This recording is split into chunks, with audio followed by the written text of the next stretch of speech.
नमस्कार। आज हम एक अहम पर अक्सर अनदेखे पहलू पर बात कर रहे हैं कि आखिर क्यों क्यों ज्यादातर रिटेल ट्रेडर्स पैसे गंवा देते हैं। हम्म। हमारे पास जो जानकारी है वो एक तरह की कड़वी सच्चाई बताती है जिसे लोग ज्यादा डिस्कस नहीं करते। सही बात है।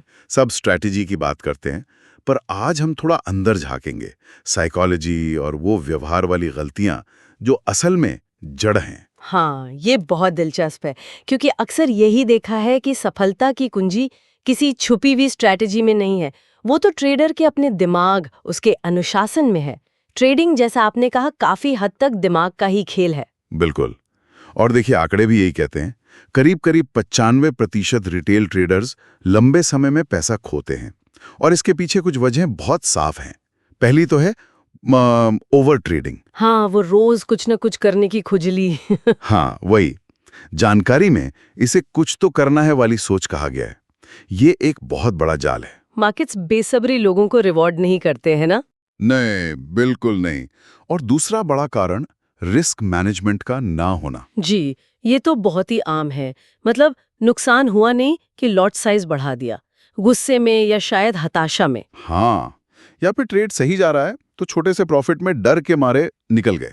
और सबसे बड़ी गलती स्टॉप लॉस ही नहीं लगाना, हम्म। या लगाया भी तो उसे हटाते रहना। उफ, नतीजा क्या होता है? एक बुरा ट्रेड आपके 10 अच्छे ट्रेड्स को खत्म कर देता है। बिल्कुल, सब बराबर। और तीसरी वजह जो शायद इन सबसे जुड़ी है, वो है अवास्तविक उम्मीदें। रातों रात डबल करना है पैसा। हाँ, ये सोचना कि बस एक ट्रेड और जिंदगी सेट। जबकि असलियत क्या है? वेल्थ बनती है धीरे धीरे, कंपाउंडिंग से, किसी जैकपॉट से नहीं। और यहीं पर वो चीज आती है जिसे हम बिहेवियरल बायस कहते हैं। मतलब व्यावहारिक पक्षपात। ये हमारे सोचने के तरीके को, हमारे फैसलों को बिगाड़ देते हैं। जैसे कि FOMO, fear of missing out. हाँ, बिल्कुल। फोमो, दूसरों का प्रॉफिट देखा और अपना पूरा प्लान भूलकर बस कूद पड़े मार्केट में। हाँ, कि कहीं मौका छूट ना जाए। जी। फिर आता है कन्फर्मेशन बायस। मतलब हम चार्ट में, खबरों में सिर्फ वही देखते हैं जो हम देखना चाहते हैं, जो हमारी पोजीशन को सही ठहराए। अच्छा, और अगर स्टॉप लॉस हिट हो गया तो भी ट्रेडर सोचता है मैं सही था, मार्केट गलत है। अपनी गलती मानना मुश्किल हो जाता है। ये तो है। और एक और खतरनाक पैटर्न है रिवेंज ट्रेडिंग। बदला लेना मार्केट से। हाँ, पिछले लॉस का बदला लेने के लिए बिना सोचे समझे बस गुस्से में या ईगो में ट्रेड कर लेना। इससे तो और नुकसान ही होता होगा। यकीनन। और एक बहुत बुनियादी कमी जिसका जिक्र मिला है, वो है ट्रेडिंग जर्नल ना बनाना। अपनी गलतियों को लिखना ही नहीं। हाँ, तो फिर सीखेंगे कैसे?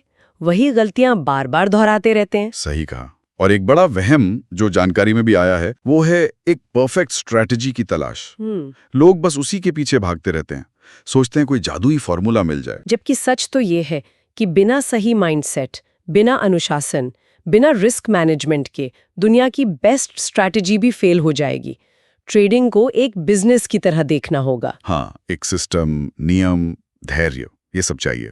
जुआ नहीं है ये। बिल्कुल। तो फिर उपाय क्या है? रास्ता क्या है? जानकारी कहती है कि फोकस प्रॉफिट पर नहीं, प्रोसेस पर होना चाहिए। जी हाँ। अपनी प्रक्रिया सुधारने पर। और कुछ ठोस कदम भी हैं, जैसे कम ट्रेड करो, पर सिर्फ वो जिनमें पूरा भरोसा हो। हाई कन्विक्शन वाले ट्रेड्स। हर ट्रेड को लिखो, क्यों लिया, क्यों निकले, क्या सीखा। हाँ, जर्नल बनाना मतलब। हाँ, और सबसे जरूरी, हर ट्रेड पर अपना रिस्क तय करो। शायद कैपिटल का 1% या 2%, उससे ज्यादा नहीं, ताकि कुछ लगातार लॉस भी आपको गेम से बाहर न कर दें। और एक बात मुझे बड़ी दिलचस्प लगी कि सफल ट्रेडिंग अक्सर उबाऊ होती है। हाँ, ये सच है। अगर हर ट्रेड में बहुत एक्साइटमेंट या एड्रेनलिन रश हो रहा है तो शायद कुछ गड़बड़ है। बिल्कुल। शायद आप ज्यादा रिस्क ले रहे हैं या बिना प्लान के कूद रहे हैं। शांति और स्थिरता अच्छे संकेत है। तो कुल मिलाकर सार ये निकलता है कि रिटेल ट्रेडर मार्केट से नहीं हारता। वो ज्यादातर खुद से हारता है, अपनी भावनाओं से, अनुशासन की कमी से, और हमेशा कुछ नया, कुछ बेहतर खोजने की उस दौड़ से। सफलता अक्सर उसे मिलती है जो एक सिंपल सिस्टम पकड़ लेता है, उसे लगातार फॉलो करता है और नुकसान से यानी ड्रॉडाउन से सीखकर आगे बढ़ता है। और यहीं पर एक गहरा सवाल उठता है, क्या ट्रेडर पहले हारना सीखने के लिए तैयार है और फिर उस हार से उभरने के लिए? वाकई ये बहुत गहरी बात है।